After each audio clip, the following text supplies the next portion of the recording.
আসসালামু আলাইকুম। বিশেষ শিশুদের থেরাপি হিসেবে খেলাধুলার গুরুত্ব কি? আজকের বিষয়টি এটি। আমাকে অনেকেই প্রশ্ন করে, ম্যাডাম আমি তো বাচ্চাকে থেরাপি দিতে নিয়ে আসছি। তো আপনি অনেক সময় আমাদেরকে বাসায় খেলাধুলা করার জন্য বলেন। এটা কেন? দর্শক মণ্ডলী, আমি উম্মে সাইকা নীলা, একজন কনসালটেন্ট অকুপেশনাল থেরাপিস্ট। দীর্ঘ 18 বছর ধরে বিশেষ শিশুদের নিয়ে কাজ করছি। যারা autism, ADHD, down syndrome, cerebral palsy এই ধরনের শিশুদের জীবন মান উন্নয়নের ক্ষেত্রে ভূমিকা রেখে যাচ্ছে। তো বাবা মা যখন আমাকে এই প্রশ্নটা করেন যে আমার বাচ্চাকে তো আমার থেরাপি দেওয়া দরকার, তাহলে আপনি খেলাধুলার কথাটা কেন বলছেন? কি কারণে আসলে খেলাধুলাটা করা উচিত? দেখেন, এখানে মেইন যেটা বিষয় যে আমরা থেরাপিতে খেলাকে একটা মিডিয়া হিসেবে ব্যবহার করছি। কেন মিডিয়া হিসেবে ব্যবহার করছি? কারণ খেলার মাধ্যমে কিন্তু আমরা অনেক ধরনের স্কিলস ডেভেলপমেন্ট করতে পারি এবং সেটা প্লেফুলি মানে আনন্দের সাথে বাচ্চারা সেটা করে। যদি সেই আনন্দটা দিয়ে তাদেরকে আমরা এটা শেখাতে পারি, তাহলে সেই লার্নিংটা তাদের বেশি লম্বা সময় ধরে তাদের মনের মধ্যে থাকে এবং তাদের আস্তে আস্তে মেমোরি ডেভেলপ করে এবং তারা সেটাকে কাজে লাগাতে পারে। তাহলে এখানে যে মূল গুরুত্বপূর্ণ বিষয়গুলো, যে কোন কোন স্কিলস গুলো ডেভেলপমেন্ট করা সম্ভব খেলার মাধ্যমে।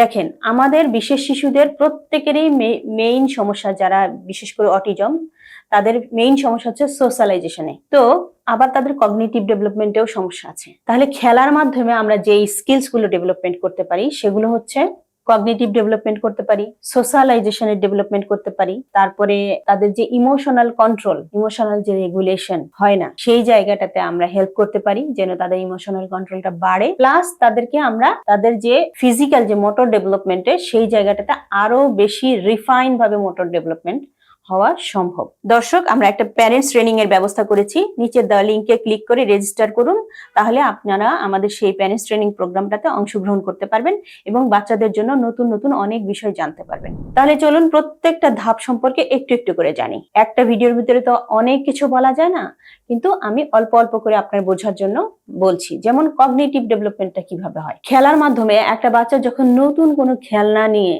সেটাকে দেখার চেষ্টা করছে, হ্যাঁ, বোঝার চেষ্টা করছে, তার মানে কি তার আন্ডারস্ট্যান্ডিংটাকে সে কাজে লাগাচ্ছে এবং সেখানে সে জানার চেষ্টা করতেছে, বোঝার চেষ্টা করতেছে, এক্সপ্লোর করার চেষ্টা করতেছে যে এই খেলনাটা কি, এই খেলনাটা দিয়ে কিভাবে খেলতে হয়।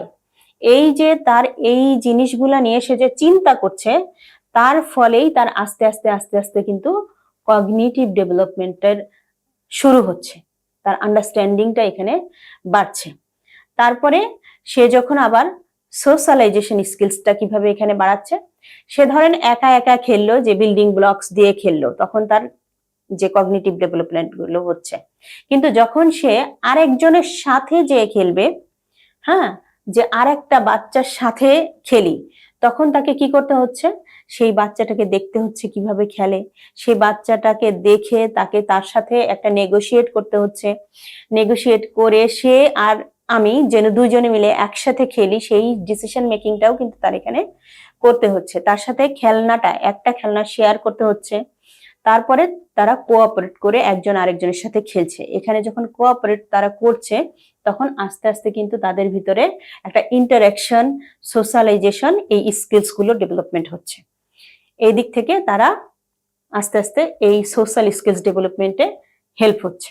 আর একটা কোন জায়গাটাতে তার হেল্প হতে পারে, যে ইমোশনাল কন্ট্রোল।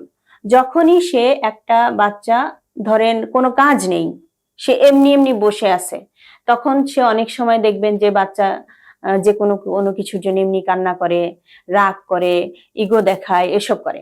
কিন্তু যখন তাকে একটা একটা খেলাতে যখন ইনভলভ করা হবে, যখন আস্তে আস্তে সেই মজাটা, খেলার মজাটা সে বুঝতে পারবে, তখন কিন্তু তার আস্তে আস্তে সেই যে ইমোশনটা সেটা কন্ট্রোল হয়ে আসবে। তার যে অ্যাংজাইটি গুলো সেগুলো আস্তে আস্তে কমে যাবে, তার কান্নাকাটি গুলো আস্তে আস্তে কমে যাবে, রাগ দুঃখ অভিমান গুলো আস্তে আস্তে কমে যাবে এবং সে কিন্তু এই খেলাটাতে পার্টিসিপেট করার ফলে একটা ফুরফুরে, একটা আনন্দ, একটা ফান, এই জিনিসগুলা তার ভিতরে চলে আসবে।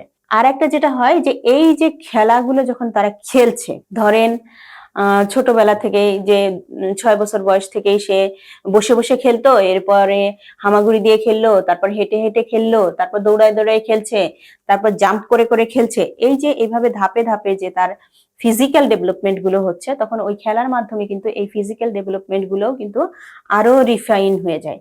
তখন তার ব্যালেন্স, কোঅর্ডিনেশন, স্ট্রেংথ, হ্যাঁ, সবকিছুই আরো আরো ফাইন, আরো স্মুথ, সুন্দর হয় এবং সে নিজেকে কন্ট্রোলড ওয়েতে তখন খেলতে পারে। আস্তে আস্তে বড় হওয়ার সাথে সাথে সে ক্রিকেট খেলা শেখে, হ্যাঁ, যে কতটা স্মুথলি সে মুভ করলে একটা বল ক্যাচ ধরতে পারবে, এই জিনিসগুলো শেখে। তো এইভাবে করে আস্তে আস্তে ধীরে ধীরে খেলার মাধ্যমে তার কগনিটিভ ডেভেলপমেন্ট হচ্ছে, সোশ্যালাইজেশন ডেভেলপমেন্ট হচ্ছে, তারপরে তার ইমোশনাল কন্ট্রোল হচ্ছে, প্লাস তার কি হচ্ছে, সে ফিজিক্যাল মোটর মুভমেন্ট গুলোকেও আরো রিফাইন করে অ্যাকশন গুলো করতে পারছে। তো এইভাবে যখন সে সবগুলোকে একত্রে কাজে লাগায়, এটার একটা মাধ্যম হচ্ছে খেলা। সো এটা খুবই ইম্পর্টেন্ট যে একটা শিশু বয়সে বাচ্চাকে খেলাটা শেখানো এবং তাকে সেখানে খেলতে অ্যালাউ করা, তাকে খেলতে দেওয়া, যেন তার ওই স্কিলস গুলো সুন্দরভাবে ডেভেলপমেন্ট হতে পারে। তো থেরাপির মূল লক্ষ্য ছিল কি, সোশ্যালাইজেশন তাদেরকে ডেভেলপ করব।